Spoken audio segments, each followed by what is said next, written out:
I'm going to put myself on mute for just a second here. I had everything set up really excellently for tonight. Welcome to Zion's Banner. I'm going to be working with OBS through a miraculous set of circumstances. I have a better computer for research, teaching, and streaming, but I'm having a little trouble with OBS tonight, and this is going to look really cool. You should have seen the chat box, but we're going to make it work anyway tonight. I just may be configuring things as I go along.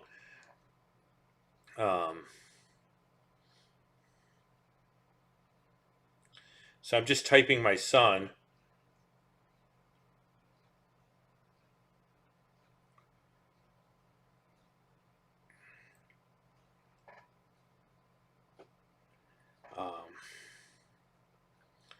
So anyway, I'm sorry about the mess up. I'm not quite sure why things happened the way they did.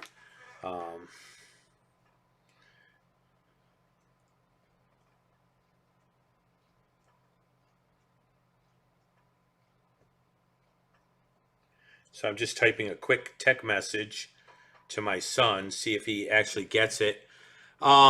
So we're going to be working again with Minicam, but not the way I think. So something's out of whack here.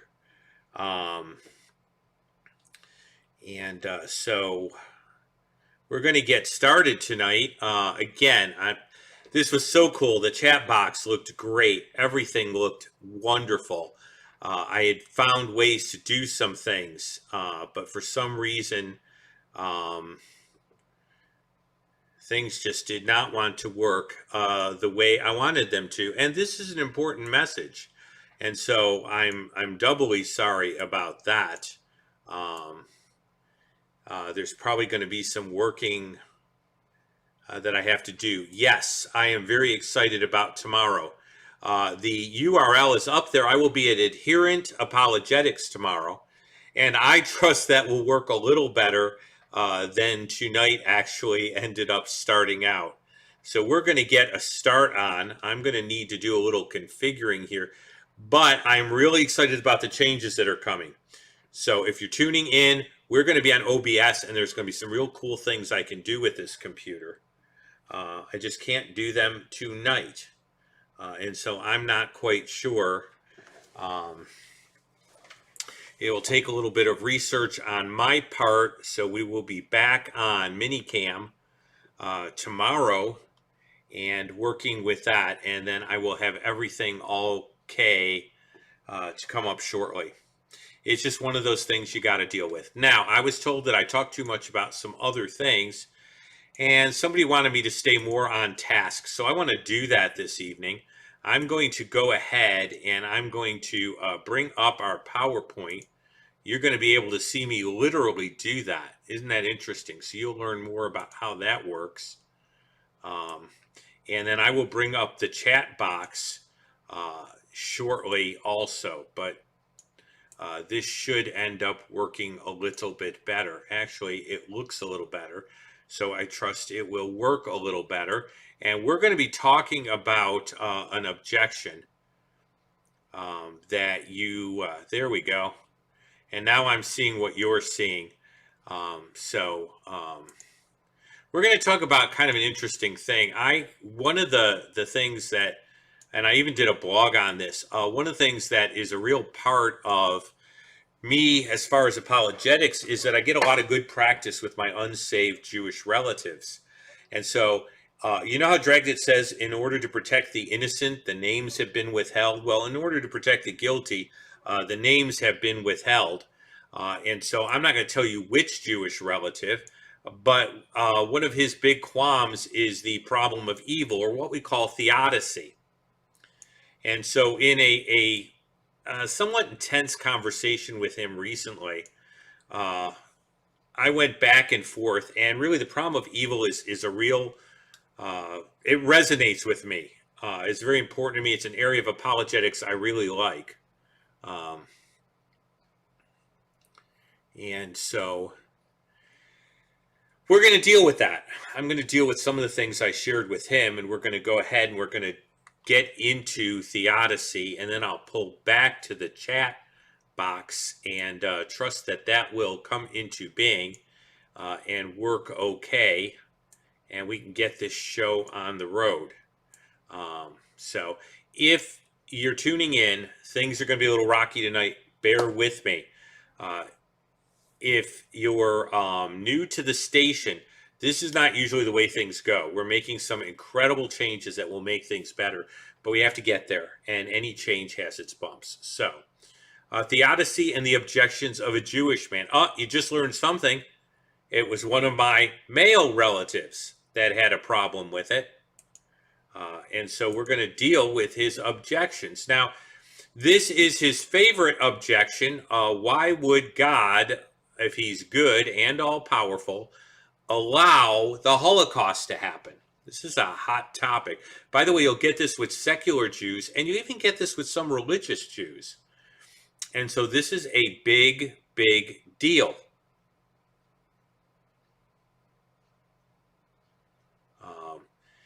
And so we're going to go ahead and look at this a little tonight. Now, I'm going to go back for just a second because there's something key to understanding this that you need to understand in the way this Jewish relative put this. Would a good God, why wouldn't a good God prevent the Holocaust? God must not be good, or he must answer this to my satisfaction. In other words, the claim of this Jewish relative is that there has to be a reason that God has to give for the Holocaust that will meet his objection. God really needs to answer his question about how he can be an all-powerful God and a good God and allow the Holocaust, but it has to be an answer that essentially feels satisfactory to this individual. And so, you know, I'm going to be asked tomorrow how you witness to a Jewish person. And what I want to kind of say here is one of the key things you can do in apologetics and witnessing is to ask questions back. Tactics by George Kukai talks about this very thing. When someone hands you an objection, what you need really to do is to probe that a little bit. And so 2 good questions. Why to your satisfaction? Why does God have to answer this question to your satisfaction? If he's satisfied with the answer, if other people might be satisfied with the answer, why does he have to satisfy it to your objection? And why must he answer you at all? I mean, do we assume that God is not good because he doesn't answer the questions we want him to answer? I think there's a real problem with that right to begin with, but those are questions that you can use to probe. And so it's very good to say, well, why does a good God have to answer to your satisfaction? You're presuming that, you know, unless it's your satisfaction, he isn't good. So goodness means satisfying you. And 2, a good God isn't necessarily obligated to answer you at all. He could still be good and not necessarily deign to answer your particular question. If I come to you with a question and you don't answer, it doesn't mean that I'm not good. So, in fact, who are you to even propose the question? Now, I think God is very gracious, and I'm not going to take anything away from that. But I want to go to Romans 11, 33 through 36 and kind of point something out here. Paul says, oh, the depths of the riches of both the wisdom and knowledge of God, how unsearchable are his judgments and his ways past finding out. For who has known the mind of God, and who has been his counselor, and who has first given to him that it shall be repaid to him? For of him and through him and to him are all things, and to him be the glory forever. Now, we're going to talk about this more, but, you know, the real thing is, who is God? Really, God doesn't owe anybody anything. He could be a good God and still not owe anybody anything. And that would be perfectly true and perfectly right. And so that's an important consideration too. Um,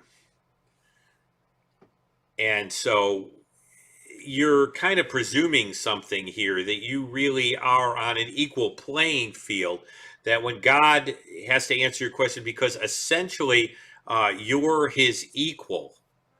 Um, I put a little thing, and this is my refrigerator magnet thing for this broadcast. If you don't understand the game, you cannot make the rules. And that's our little refrigerator magnet saying for tonight. Um, Now, I know I might get some boos and hisses, and I am not claiming in any way that I get my theology from TV, or even that TV shows like the one I'm going to name are perfect theologically. There was a show called Touched by an Angel. Now, it had its problems, but one of the fascinating things about this show is it dealt very well with the problem of evil. It upheld God's sovereignty and his goodness.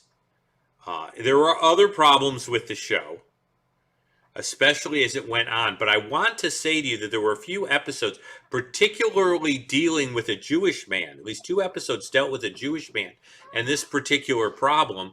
And then there was one that was brilliantly written where this sort of thing comes out. And so essentially we have to keep in mind who God is and who man is.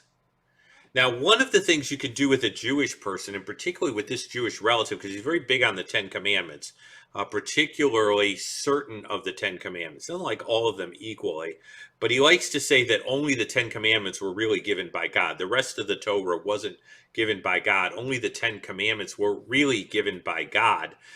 The rest of it was sort of has the ideas of God, but it wasn't directly from his hand. This relative makes a big deal of this. So let's look at the first of the 10 Commandments, because this particular relative is saying that God needs to answer his question about the problem of evil to his satisfaction. And God spoke all these words, saying, I am the Lord your God who brought you out of the land of Egypt, out of the house of bondage. Now, interestingly enough, the rabbis regard this as the first commandment. They believe that this is actually the first commandment out of the 10 commandments, because really this is the basis for the other commandments being given. And I want to say that exegetically, actually the rabbis are right about this. God gives the 10 commandments on the basis that he has redeemed them. He has bought them back from slavery, and so rightfully he is their rightful king and sovereign. They are beholding to him. They owe their lives to him. He has purchased them, and they are under his authority by virtue of that. Now, that may bother modern sensibilities because people can't be bought in the sense, but people can't be bought by other people. We cannot say that people are not owned by the one who made them from nothing. That would be a little bit of a stretch.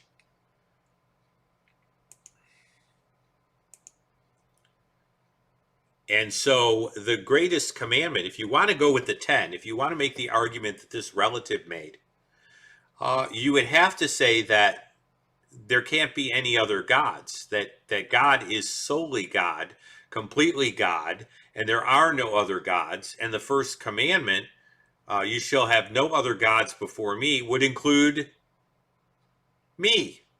I mean, you shall have no other gods before me, being God, would include me as a person. Let me be very clear about that. In other words, if I sit in judgment over God, I'm making myself a God above God. And if I'm making myself a God above gods, and I really believe the 10 commandments came from God's hand, then I've just violated the first of the 10 commandments. Before I have even started, I am already in a bad place.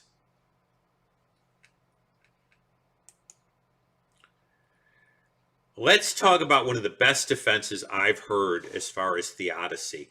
And some men have built on this particular defense and have done some cool things with it. I mentioned at least one book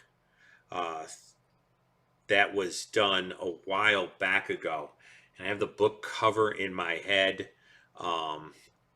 Essentially, it's called The Theodicy of Love. And it builds on this, okay? And it really builds well on this particular defense and takes it a step further. And it combines this defense with the fact that there are other spiritual creatures in the universe other than God and us. And talks about the overall justification or theodicy of God, by which God demonstrates his right to rule, not only through his power, but through his goodness. This builds off of the defense by Alvin Plantinga. Okay, and it's called the free will defense. By the way, one of the reasons that I honestly believe that you have to have human responsibility is that this free will defense falls apart if human beings are not responsible moral agents. So I know a dear friend of mine did a broadcast on Does Calvinism Make Sense? Two things that I am not going to go into great detail. We are brothers, we are fellow workers. Two things important. Something can make sense and not be biblical. And two, no, not in light of all of the biblical evidences. So I will say that yes, a moderate Calvinism has coherence with the biblical narrative.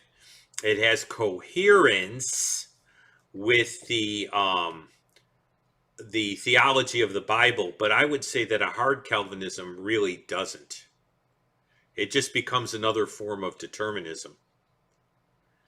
And I would say that probably there's some views beginning to develop that I think may even be finer in their balance. But why am I not a strict five-pointer? Because the Bible doesn't support a strict, tight system like that. In other words, the Bible includes a range that allows for human responsibility that I think goes a little further than a very strict five-point system. And then there are issues around limited atonement in Israel, and I'm going to get off topic again, and so I'm not going to go there. Here's what you do need to know. If human beings are not morally responsible creatures, Alvin Plantinga's defense here is not going to work. And it's one of the best and most brilliant defenses, and it has stood the test of time. And so I'm going to go through what's called the free will defense, but it is dependent on human beings made in God, being made in God's image, and really being individuals that make choices. Otherwise, this defense will make no sense. Sometime I'm thinking about a show on materialistic determinism and morality, because I think that that's where the secularist would rub against this. All right? God cannot act against his own nature rationally or morally. This is terribly important. I saw a post about this just this week. But point one, God has to be consistent rationally and morally with his own nature. And two, virtue requires choice. Now, this is not the way Alvin Plantinga puts it. I'm kind of coming up with a Jeff Cran paraphrased version of a very complicated thing. I read a whole book by him, and it was like reading philosophical algebra. And I cannot use his videos, but if you want to find out more about the free will defense, type in Alvin Plantinga in your YouTube videos, the way it's spelled, and you will find he has a cartoon version of this that probably does a better job and might be worded a little better than mine. So I want to tell you there are other resources out there. I didn't come up with this, but it just, boom, just really answered a Jewish objection like this. God cannot work against his own nature rationally or morally. Virtue requires choice. Choice involves the possibility of good or evil being committed by moral agents. God desiring virtue then rationally permits some level of possible evil. Now let's straighten this out, okay? If God wants virtue in human beings and virtue requires choice, then human beings have to be free to choose the good. But if they're free to choose the good, then the possibility, notice I said possibility, that they might choose evil exists also. So then someone's going to say, well, who says virtue has to involve choice? Okay, and I had this discussion with this Jewish relative about God making a world of robots. And he said, well, maybe it would have been better if God made a world of robots. And I said, but God didn't want a world that was free from evil. He wanted a world in which virtue was displayed. You could have a world free of evil if you did not have any decay in creation like a fallen world, and if you made human beings robots. If God had made Adam and Eve robots, then they would not have had a different choice. They would have been pre-programmed not to eat of the apple, and the fall would never have occurred. God did not want a world that was simply free from evil. He wanted a world that included virtue. Aristotle defines virtue. Now, this is an Aristotelian definition. He's got an entire book on ethics. As a predisposition to behave in the right manner as a means between two extremes of deficiency and excess, which are vices. We learn moral virtue primarily through habit and practice rather than reasoning and instruction. Now, as an intellectual, part of me goes, yeah, we do, but I would almost prefer it the other way. But you can't just know the right thing to do. You have to practice the right thing to do to end up being virtuous. In other words, to go further, Aristotle said that virtue was the right thing being done in the right way for the sake of virtue itself or for the right reason. But he views virtue as a disposition. Now, the way Aristotle viewed virtue was that any good misused became vice. And actually, I really kind of think he's onto something here. Okay? Perseverance becomes stubbornness if it's misused.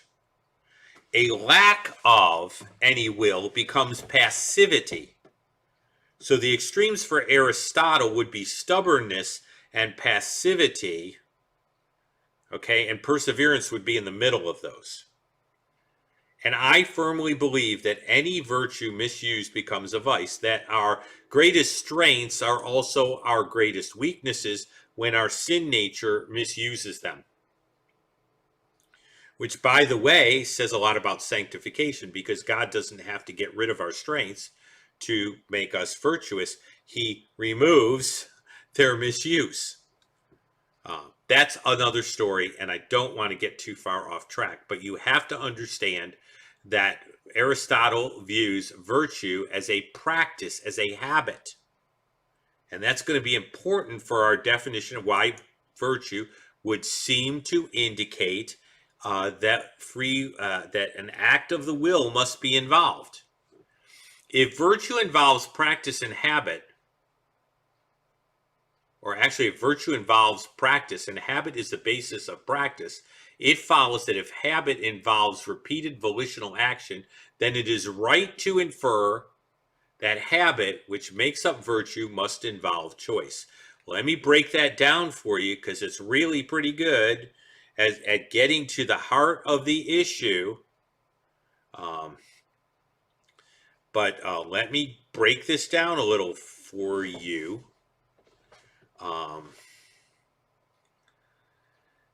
So, here's where we're at.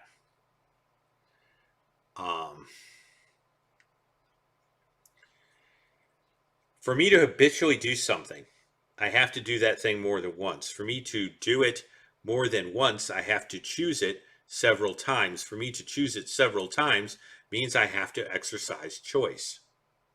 So for me to develop a virtue, I have to develop a practice, which means I have to develop a habit, which means I have to repeatedly choose something, which means choice has to be involved. So it's a legitimate, reasonable inference that virtue must involve choice. And that's the way a philosopher might put it. It is a reasonable inference.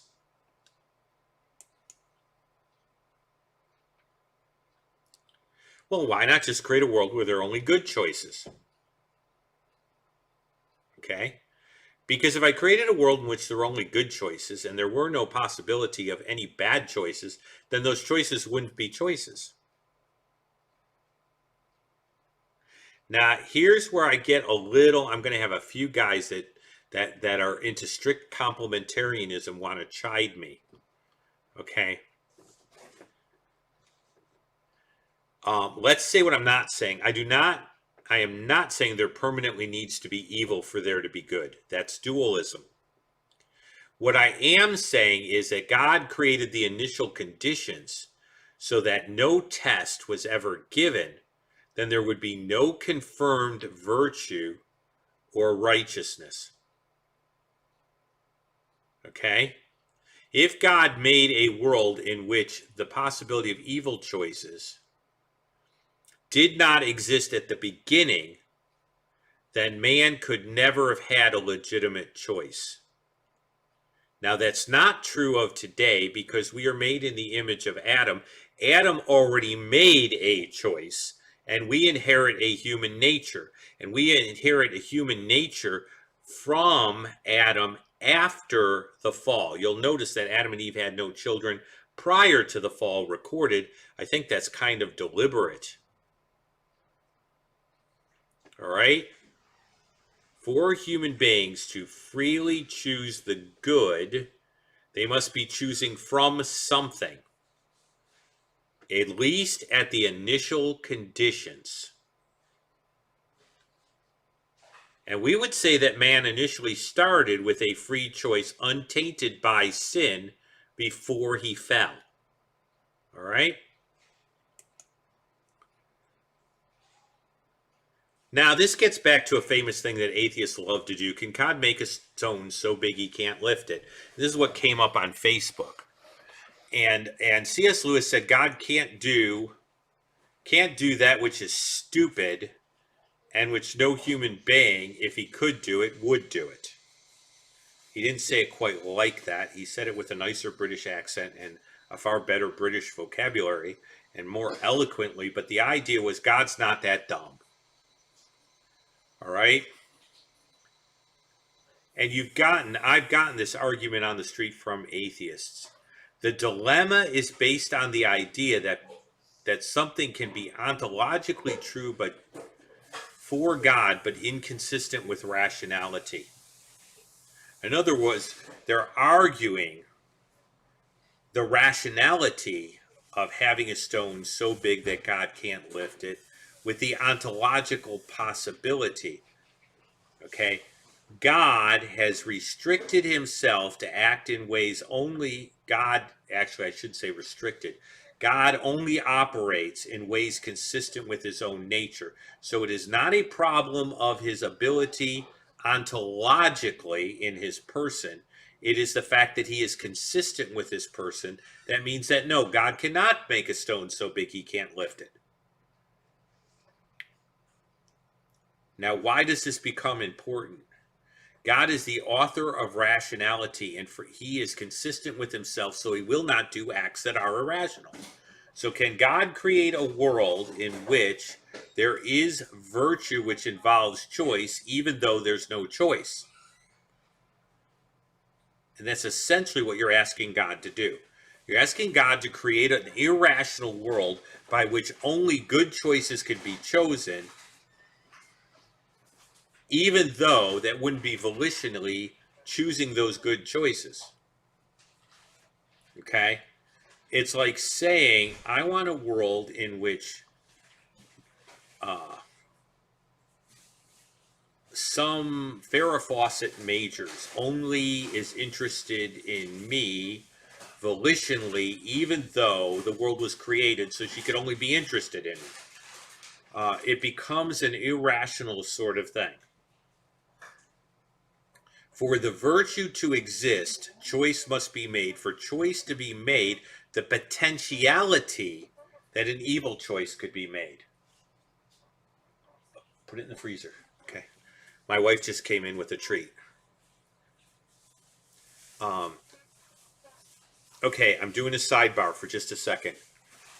I think I know how to do it, but nothing would work tonight because my drivers weren't updated. Oh, yeah? So I need Ari's help. I think I know how to do it. Okay, can you hear me, guys? I need a sound check. I'm sorry about the sidebar, but life happens. And that was my beautiful wife. I could get her on camera. I just need a sound check. Let me test my sound to see that I didn't go wacky-wacky. Let me try and test my sound to see that I didn't go wacky-wacky. There we go. Every so often. Test. Okay, we're good. Okay, let me walk over in here and say hi. This is my wife. It'll take a second or two. There you go. She's just coming in. So she's also just coming out. I'm weird. I'm like a real person, and I'm treating this like a fireside chat here. So welcome to the fireside chat on theodicy with Jeff Cran and Jewish objections this evening. Isn't that great? And so she just entered the fireside. There you go. So you can all see her. That's Marlene. We've been married over 30 years. And she has made the virtuous choice to continue to be a wonderful wife, even though I can be a hard to deal with husband. So she is practicing virtue. And that's a choice. See that? Anyway. Choice must exist. To create the potentiality for choice, God permits evil. And someone just said hi. So I will pass your hi on. In the same way.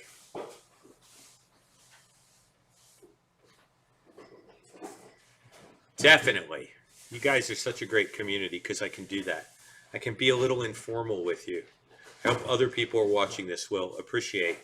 I'm like a real person. Go figure. Okay. How about let's just kill them all and sort it out later? I mean, this Jewish relative used that with me. Now, wait a minute. Wait a minute. God has to allow the potentiality of evil. But see, here's the thing. You know, kill all the evil people. I mean, kill Hitler before the Holocaust. Now, we're going to get into the origin of the soul. This is cool that I could actually discuss this in light of theodicy and show you how different theories of the origin of the soul actually play into theodicy. So you're getting some real philosophy tonight. Okay? God could just eliminate all the evil people. We just kill them, you know, kill them now, sort it out later.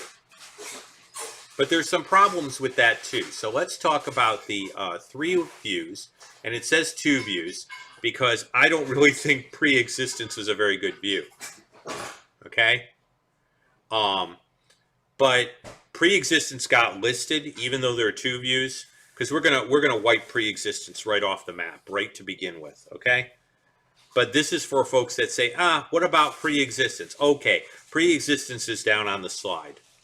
But there are really only two really competing views.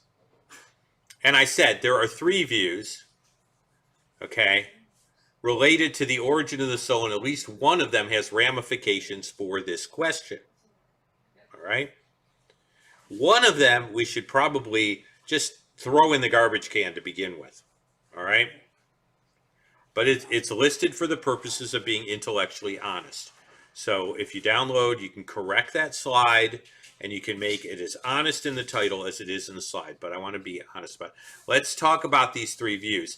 I went to Charles Hodges' Systematic Theology, Volume 2, page 65.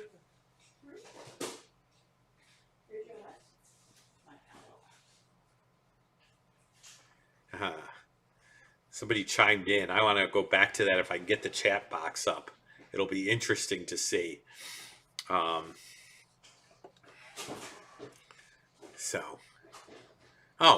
it was good comment. It was okay. So I guess we won't be going back to it. Let's talk about these three views. First is the pre-existence of the soul. That's the idea that souls have pre-existed. Okay, they were there in eternity, and God just like drops human souls into bodies. Okay, but the soul pre-exists. It was there at the beginning. We'd say this is kind of Platonic, and it has its origins in Plato, but it's kind of applying Platonic thinking to Christianity, which, by the way, don't do that at home.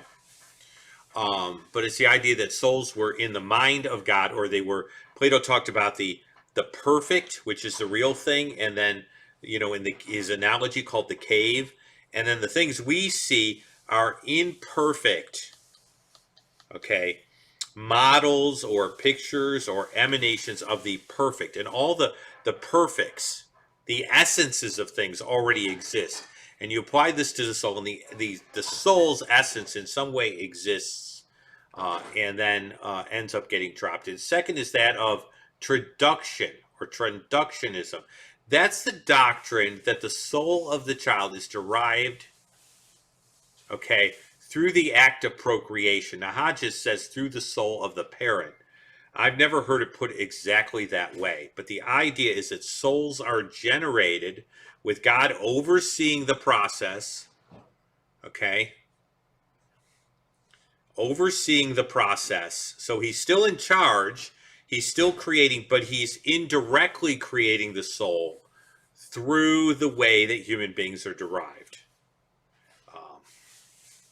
Now, I'm going to let you know off the bat, I'm prejudiced. I'm traductionist in my thinking.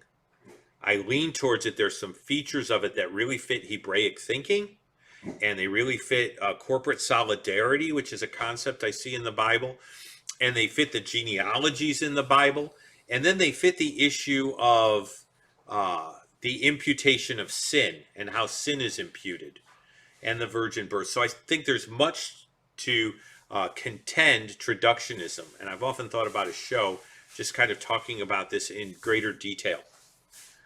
The other is direct creation.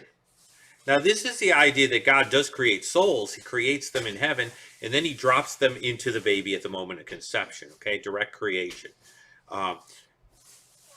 Sound biblical thinking is divided between the direct creation model and the traductionist. And it misspelling there. The S somehow arrived. Traductionist thinking. Pre-existence should be ruled out. This, by the way, is very much in keeping with Mormon thinking. Mormons are pretty much pre-existentists when it comes to the origin of the soul. Okay?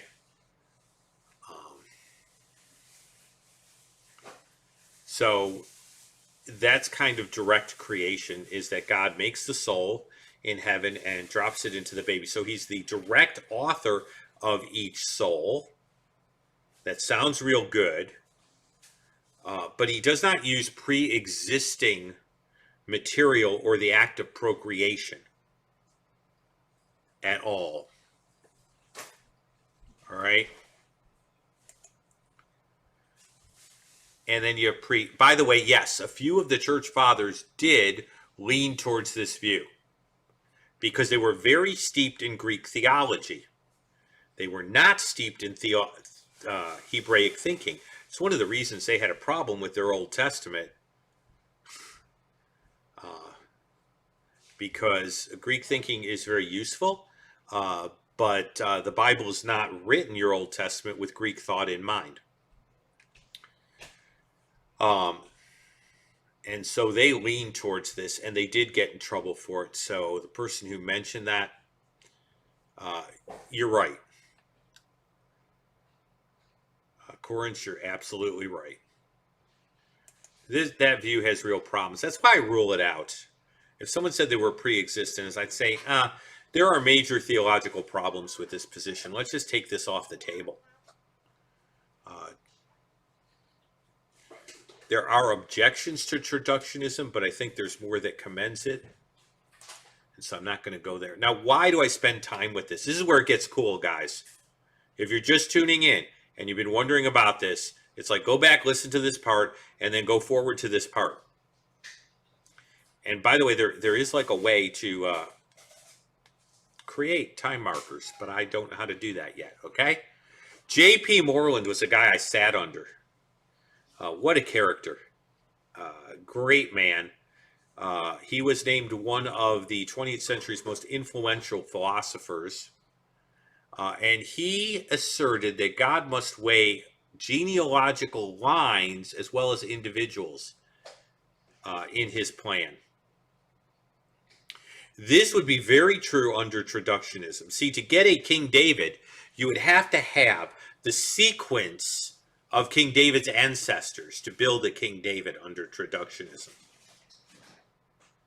Now, if you wonder about this, if you've ever had a relative that inherits a talent, like, you know, their father was a great pianist and they turn out to be a great pianist, and their grandchild, one of their grandchilds, has an incredible ability for piano work, traductionism would explain that.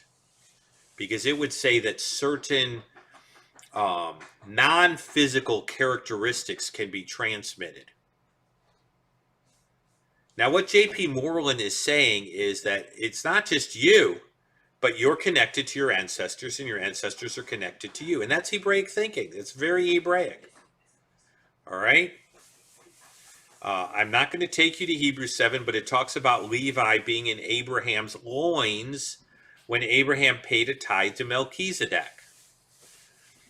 And so, under this view, it would follow that certain individuals who commit evil acts need to come into existence so that certain other individuals that play key roles in God's redemptive plan would be created, and even created in a way that they would fulfill the function he has planned for them. In other words, okay, it would follow that if you're going to have a Messiah, you have to have a Manasseh.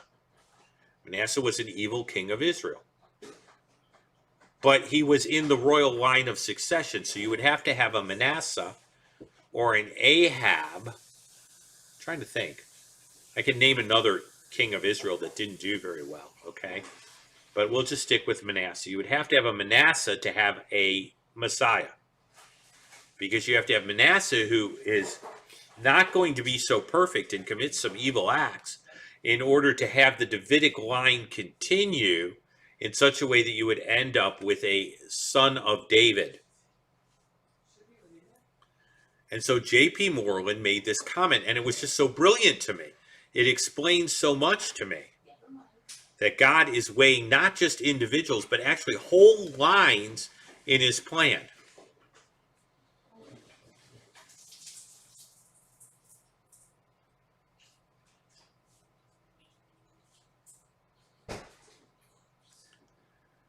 Okay, interesting comment.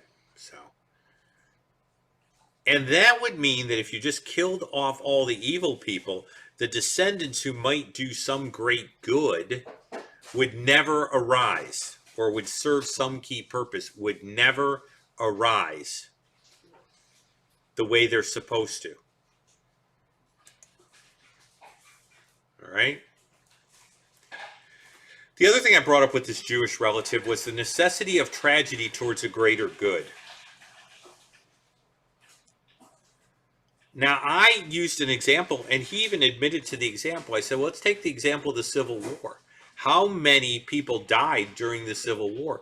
But one would say that the abolishment of slavery was a good thing.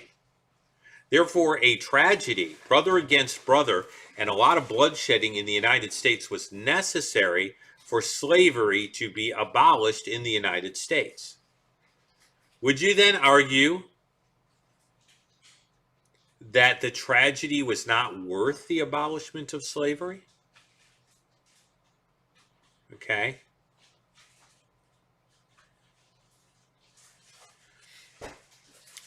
So here you go. We allow, in cases like the Civil War or World War II, that great tragedy occurred, but it brought about a better result than if it hadn't. Now, if we allow that for history, and we allow that in the human realm, why is it not possible, or why are we not willing to allow God to use that which is not good in itself to obtain the greatest good? See, that's a question that really must be asked. Why would you give that latitude to man? By the way, if I see a comment that's really good and there's some going out there and I don't respond to it immediately, it's simply because I want to go back and let you see the comments by putting the live chat up, which I'm going to try and do, because people can't see the chat as well. And I like people being able to see is our response. So don't feel like you have to pull the message away just because there isn't an initial response. Okay, it's just a matter of trying to keep a continuity of thought, particularly for those who may not see the chat at all. So I'm just a little concerned about that. But when I get the chat up there, they'd be able to see the chat and the response. And so, you know, don't feel bad if I don't get to the comments till the end, because I can project those. In fact, when I get this computer running the way I want, I will be able to project them even better under OBS, because this computer is actually better for research, preaching, and graphics than my old one. It's just a matter of getting there, okay? Now, someone would say, yes, that sounds good, but the good outcome must be worth the suffering or tragedy that's permitted. In other words, if God allows this horrible thing to happen, the horrible thing has to be, the good that is brought about must be so great that it mitigates against the horrible thing. It's got to be worthwhile enough. Okay, for God to be good, the good that he gets must ultimately be worth or have enough value to justify the tragedy or suffering that is permitted. And so this Jewish relative would say, what good did God produce that was worthy of the tragedy of the Holocaust? Okay? Now, it's important to point out something very important.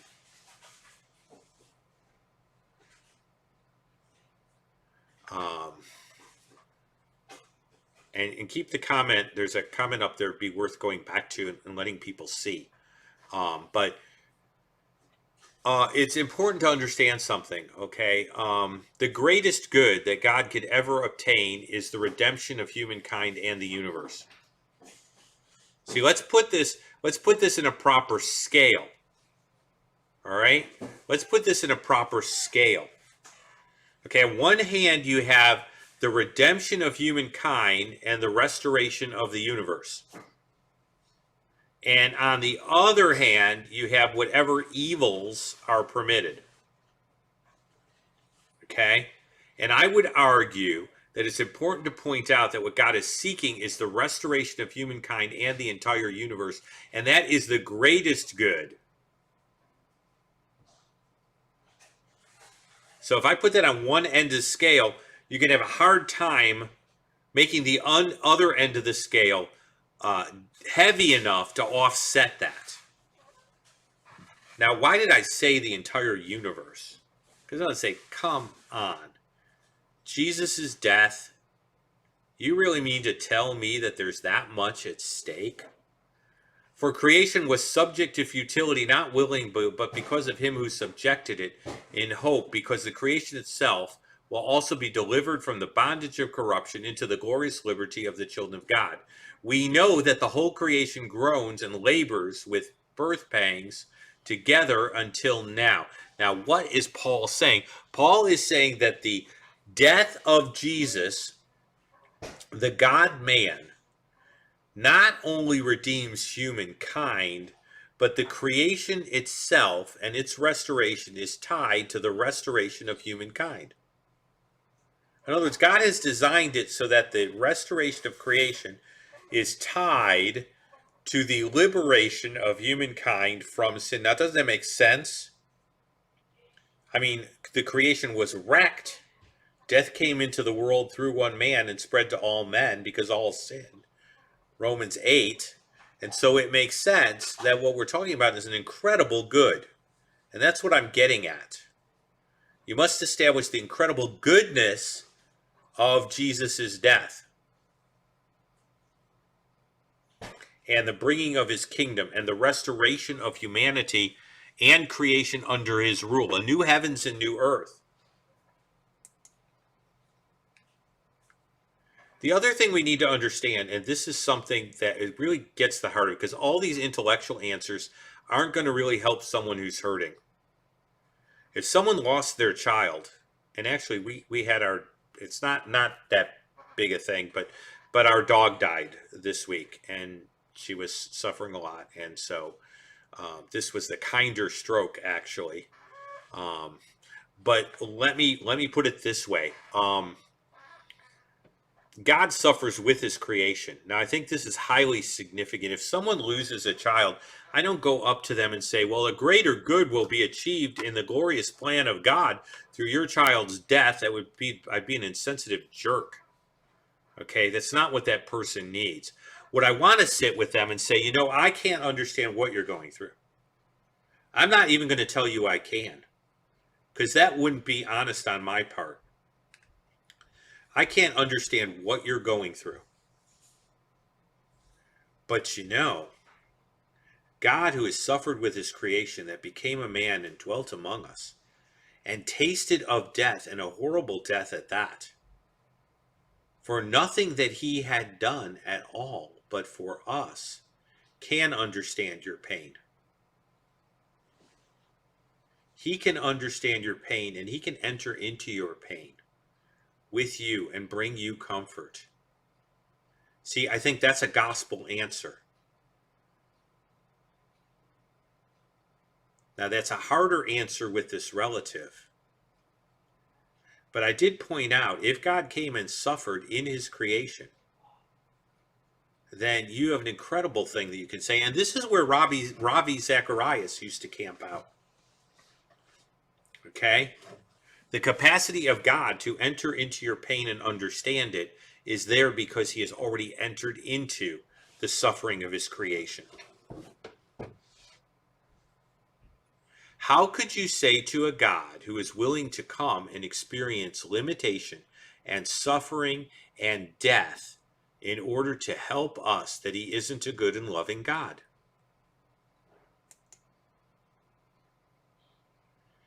Finally, you can't see the whole picture. The problem of evil is unexplained to us because we do not understand the whole of the story. If I come into an Agatha Christie story, and it's a Hercule Poirot story, and at the end of the story, the couple that could not be together gets to be together. Wrong is righted, and all turns out okay, then I leave very satisfied with the story. But, if I come in the middle where the murder is, and the murder hasn't been found out, and the couple's still estranged from each other, then the story would look very bad. See, if you know the whole story, then you know how the tragedy fits in with the ultimate victory. But if you don't know the whole story, you can't know that. Therefore, a set disposition that God has failed to demonstrate his power or goodness is based on incomplete data at best. You don't have all the information. Finally, if God's the measure of goodness, what's the problem? This is where C.S. Lewis came down. He used to have a problem with the issue of good and evil, or theodicy. He had a terrible problem with it until he realized if there was no God, there was no good, and there was no problem, and he had no complaint. This is very important. When you start to discuss this with somebody, you have to point out on what basis what's good. If you're talking Jewish person, he says, well, I think God really let the Jewish people down and failed to be a good God by allowing the Holocaust. The first question you might ask is, well, how do you determine what good is? If God is not good, then the Holocaust is normative and you shouldn't be morally offended. If God doesn't exist, there is no good and you shouldn't be morally offended. It's only if there is a good God and he exists that you have any basis for any sort of moral offense to even be considered. I compare it to the man who decides he will not accept the verdict of the Supreme Court because it is not high enough as a court to satisfy him. What a ridiculous position to put yourself in.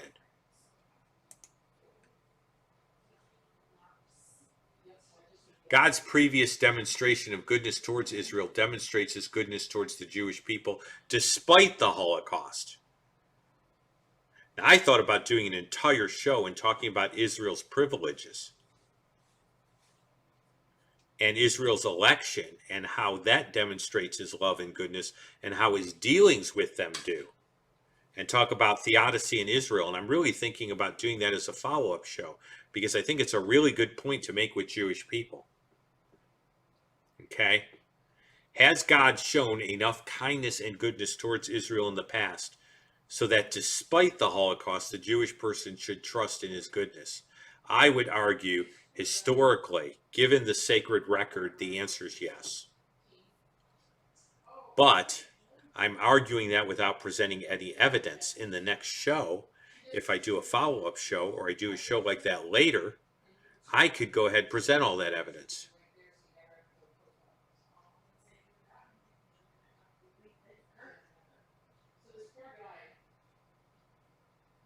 Someone, oh yeah, see, this has already come up. Good.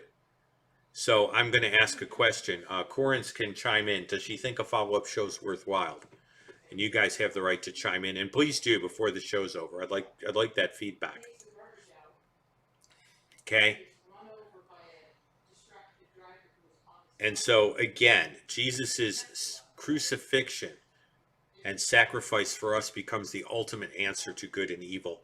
But it's the answer you can't start with the Jewish person because you're starting with the presumption of Christianity before you've got them there. Refrigerator magnet saying, if you don't understand the game, you can't judge the outcome. And there you go. Well, that's where we are tonight. I'm going to try to upset those drivers. I am going to try to bring up the chat real quick. And this all depends on how nice my computer will be, but I'm going to try to do it. Bring up the camera. Oh, I could have done the OBS camera that way. Well, that was foolish. Okay, well, there you go.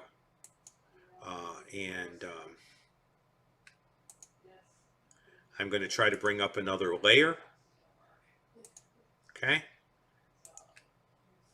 And bring up the URL, certainly, brother.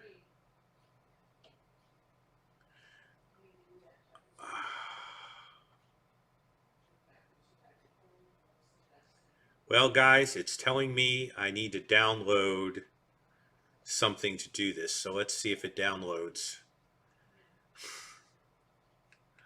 So I will definitely take those into suggestions. I'm going to tell you what I'm going to do. I want to bring the thing up tonight, but because this needs to install some things, I'm not going to be able to do that because it's busy installing the modules.